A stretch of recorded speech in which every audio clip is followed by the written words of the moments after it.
Hello বন্ধুরা, good morning. তোমরা সবাই কেমন আছো? আশা করি তোমরা সবাই খুব ভালো আছো আর আমরাও ভালো আছি। এই সকালবেলা এখন ঘুম থেকে উঠে মেয়ের স্কুলের টিফিনটা তৈরি করে নিলাম।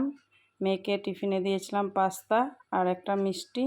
এখন ঘড়িতে বাজে 7:30 আর আমি জানলা দিয়ে বাইরের প্রকৃতিটা দেখছি। বাইরের সেই প্রকৃতি দেখতে সকালবেলা কি ভালো লাগে। হালকা মেঘলা আকাশ, দেখতেই দারুণ লাগছে। তারপর ঘরের কাজকর্ম শুরু করলাম। কাজকর্ম করে আমি চলে এলাম মাছেদের খাবার দিতে। অ্যাকোরিয়ামে মাছগুলো সকালবেলায় প্রতিদিন আমি ওদেরকে খাবার দিই। দেখো কি সুন্দর করে খাচ্ছে ওরা।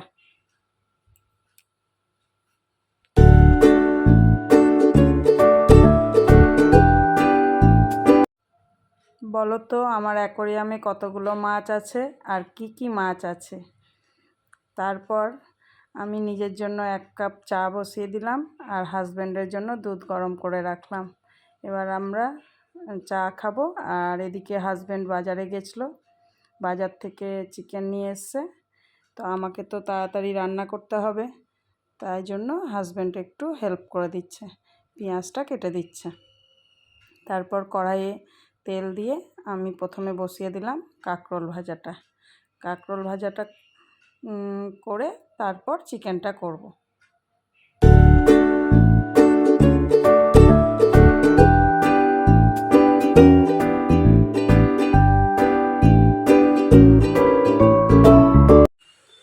একদিকে কাঁকরোল ভাজাটা হচ্ছে, ঢাকা দিয়ে দিলাম। আর একটা গ্যাসে ভাতটা বসাবো, তাই জন্য জলটা নিয়ে ভাতটাও বসিয়ে দিলাম। একদিকে ভাতটা হতে থাকবে আর আমরা এদিকে চাটা নিয়ে চলে এসেছি, চাটা খেয়ে নেব। তাহলে চলো দেখতে থাকো ভিডিওটা।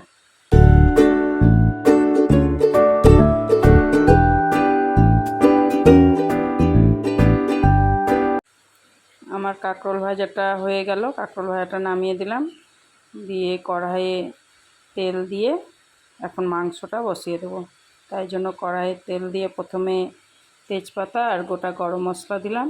তার মধ্যে দিলাম কিছুটা পেঁয়াজ কুচি আর আদা রসুনের পেস্ট। তার সাথে দিলাম জিরে গুঁড়ো, ধনে গুঁড়ো আর হলুদ গুঁড়ো। তারপর একটু কাশ্মীরি লঙ্কার গুঁড়ো দিয়ে ভালোভাবে একটু কষিয়ে নিয়ে দিয়ে দিলাম মাংসগুলো দিয়ে একটু নাড়াচাড়া করে তারপরে দিয়ে দেবো টমেটো কুচি আর অল্প চিনি আর স্বাদ মতো লবণ দিয়ে ঢাকা দিয়ে দিলাম। আর আমি আলু ভাজতে ভুলে গেছিলাম, তাই জন্য আর একটা কড়াইয়ে আলুটা ভেজে নিলাম। এবার মাংসটা ঢাকা খুলে একবার নেড়ে দিলাম, দিয়ে কষিয়ে আবার ঢাকা দিয়ে দিয়েছিলাম।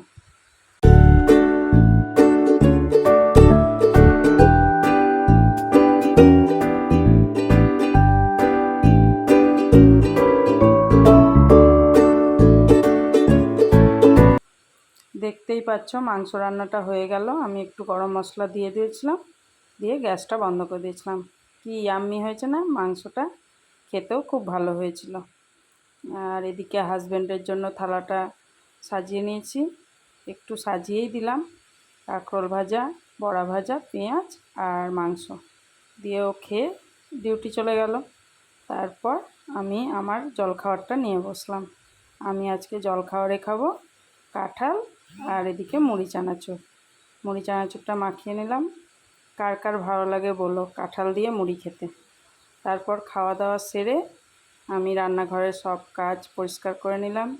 যা বাসন ছিল সব মেজে টেজে পরিষ্কার করে রান্নাঘর একদম ক্লিন করে রেখেছি।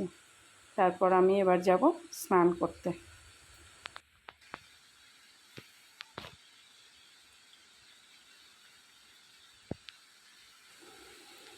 স্নান করে এসে দেখছি বাইরে মেঘ কালো করে এসছে আর বাইরে পড়ছে ঝিরিঝিরি বৃষ্টি। পরে অবশ্য মুষলধারায় বৃষ্টি নেমেছিল। আমি স্নান করে আসার পর ঝিরিঝিরি বৃষ্টি হচ্ছিল, তাহলে স্নান করে চলে এলাম। এসে আমি আজকে অবশ্য শ্যাম্পু করেছি, তাই চুলটা একটু ভিজা আছে। চুল টুল আঁচড়িয়ে সিঁদুর পরে আমি এখন যাব পুজো করতে। তাই জন্য পুজোর বাসনগুলো সব মেজে নিয়েছি। এখন পুজোটা করব, আর তারপরে মেয়ে চলে আসবে। মেয়ে আসলে খাওয়া দাওয়া করে আমরা একটু রেস্ট করব। তাহলে চলো, আমার ভিডিওটা কেমন লাগলো আজকে এই পর্যন্তই রাখলাম। তোমাদের সাথে দেখা হবে আবার নেক্সট ভিডিওতে। যদি ভিডিওটা ভালো লেগে থাকে তাহলে আমার চ্যানেলটাকে সাবস্ক্রাইব করে দিও, লাইক, শেয়ার অ্যান্ড কমেন্ট করিও। সবাই ভালো থেকো, সুস্থ থেকো। সবাইকে জানাই গুড বাই।